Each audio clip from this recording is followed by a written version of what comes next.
आप सभी भाइयों और बहनों को मेरा सादर नमस्कार। उम्मीद करता हूं कि आप सब पूरी तरह से स्वस्थ, प्रसन्न और सुरक्षित होंगे। आज मैं एक ऐसे विषय पर आपसे बात करने जा रहा हूं जिसके बारे में आप में से बहुत सारे लोगों ने बार बार जानना चाहा, बार बार कमेंट करके पूछा और अपनी उत्सुकता जाहिर की। अक्सर हमारे साथ ग्रामीण क्षेत्रों के लाभार्थी जुड़े रहते हैं, लेकिन बहुत सारे ऐसे लोग भी हैं जो शहरों से हमें सुनते और देखते हैं।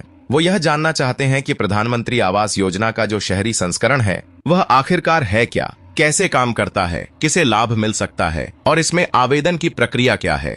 इस विषय को विस्तार से समझाने से पहले मैं आप सबसे एक छोटी सी गुजारिश करना चाहूंगा। जो भी भाई बहन इस समय यह जानकारी सुन रहे हैं और अगर आप पहली बार इस मंच से जुड़े हैं तो कृपया इसे सब्सक्राइब कर लीजिए। इसका कोई शुल्क नहीं है, किसी प्रकार की परेशानी नहीं होती, बस नीचे एक बटन होता है जिस पर सिर्फ एक बार स्पर्श करना होता है। यही छोटा सा प्रयास इस जानकारी को आप तक समय समय पर पहुंचाता रहेगा। जब भी कोई नया वीडियो आएगा आपको जानकारी मिलती रहेगी। और सबसे अहम बात यह कि यह जानकारी सिर्फ आपके लिए नहीं बल्कि आपके आसपास के उन लोगों के लिए भी मददगार हो सकती है जो शायद इस योजना के बारे में अब तक नहीं जानते और जिन्हें इसकी सबसे ज्यादा जरूरत है।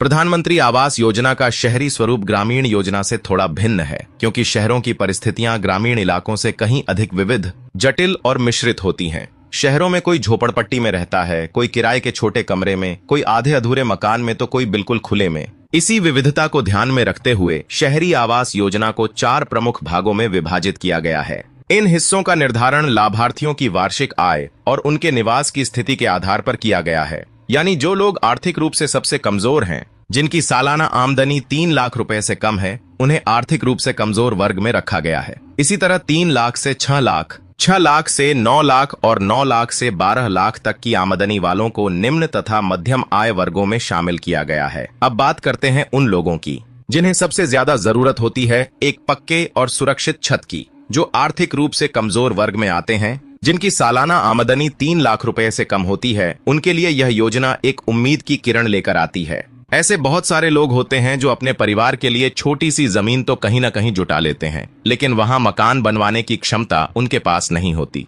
वे या तो किसी प्लास्टिक की चादर के नीचे रहते हैं या फिर टिन की छत लगाकर जैसे तैसे समय काटते हैं। इस योजना का एक भाग ऐसा है जिसमें झुग्गी झोपड़ियों में रहने वाले लोगों को लक्षित किया गया है। इसके अंतर्गत नगर निगम और निजी डेवलपर्स के माध्यम से उन इलाकों का पुनर्विकास किया जाता है जहां पर झुग्गियां होती हैं। सरकार इन डेवलपर्स को आर्थिक सहायता देती है ताकि वहां पर बहुमंजिला इमारतें बनाई जा सकें और जिन लोगों की झुग्गियां हटाई जाती हैं उन्हें उन्हीं इमारतों में आवास उपलब्ध कराया जा सके। यह एक बहुत ही मानवीय और दूरदर्शी पहल है जिससे शहर का भी सौंदर्य बढ़ता है और लोगों को एक सम्मानजनक जीवन जीने का अवसर मिलता है। इसके बाद आता है एक और महत्वपूर्ण हिस्सा जिसे क्रेडिट लिंक्ड सब्सिडी स्कीम कहा जाता है। इसमें वे लोग शामिल किए जाते हैं जिन्होंने अपने मकान का निर्माण किसी बैंक या वित्तीय संस्था से ऋण लेकर किया है। अगर आपकी आय 3 लाख से 6 लाख रुपए या उससे अधिक है और आपने बैंक से होम लोन लिया है तो सरकार उस ऋण पर लगने वाले ब्याज में सहायता करती है। सीधे सीधे कहें तो बैंक से आपको जो ब्याज देना होता है उसका एक हिस्सा सरकार आपके लिए भर देती है।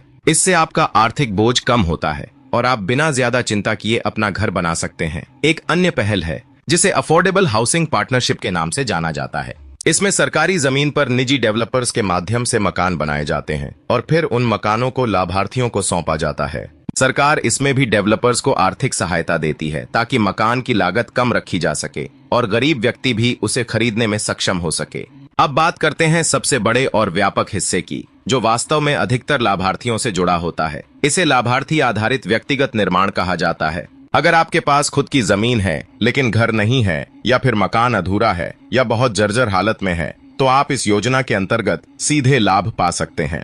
केंद्र सरकार 1.5 लाख रुपए की सहायता देती है और राज्य सरकार 1 लाख रुपए तक की राशि प्रदान करती है। यानी कुल मिलाकर 2.5 लाख रुपए तक की राशि सीधे आपके बैंक खाते में दी जाती है। यह राशि आपको आपके मकान को पूरा कराने, नए सिरे से बनाने या उसकी मरम्मत के लिए प्रदान की जाती है। यह योजना न केवल आर्थिक सहायता देती है बल्कि आत्मसम्मान, आत्मनिर्भरता और सामाजिक सुरक्षा की भावना भी जगाती है। अब जरा सोचिए, एक गरीब मजदूर जो वर्षों से पक्के छत के सपने देखता रहा हो, जब उसका अपना मकान बन जाता है तो वह सिर्फ ईंट पत्थर का ढांचा नहीं होता बल्कि एक नई जिंदगी की शुरुआत होती है।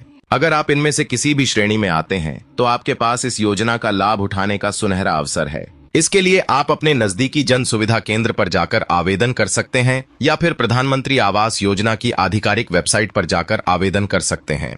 आवेदन करने के बाद आपके दस्तावेजों की जांच स्थानीय निकायों की समिति द्वारा की जाती है। अगर आप पात्र पाए जाते हैं तो आपको योजना का लाभ दे दिया जाता है। कुछ आवश्यक शर्तें होती हैं, जैसे कि लाभार्थी भारत का नागरिक हो, उसके पास कोई और पक्का मकान न हो, भूमि उसके या उसकी पत्नी के नाम पर हो, आधार कार्ड और आय प्रमाण पत्र अनिवार्य हो और पहले कभी उसने इस योजना का लाभ न लिया हो। ये सभी शर्तें सुनिश्चित करती हैं कि सहायता वास्तव में उसी तक पहुंचे जिसे इसकी सबसे अधिक आवश्यकता है। तो साथियों, यह जानकारी थी प्रधानमंत्री शहरी आवास योजना के बारे में, जिसे सरकार ने गरीबों के जीवन में स्थायित्व और सुरक्षा लाने के उद्देश्य से शुरू किया है। अगर आपको लगता है कि यह जानकारी उपयोगी है तो इसे अपने दोस्तों, रिश्तेदारों और पड़ोसियों तक जरूर पहुंचाइए। जितने अधिक लोगों तक यह जानकारी पहुंचेगी, उतने ही अधिक लोग इसका लाभ उठा सकेंगे और अपने जीवन को बेहतर बना सकेंगे। और एक बार फिर आप सबसे यही कहूंगा कि यदि आपने अब तक सब्सक्राइब नहीं किया है तो कृपया सब्सक्राइब अवश्य करें। जब आप सब्सक्राइब करेंगे तो हर ऐसी जानकारी जो आपके जीवन से जुड़ी है आपके पास समय पर पहुंचती रहेगी। आप जुड़े रहेंगे, जागरूक रहेंगे और दूसरों को भी जागरूक कर पाएंगे। धन्यवाद।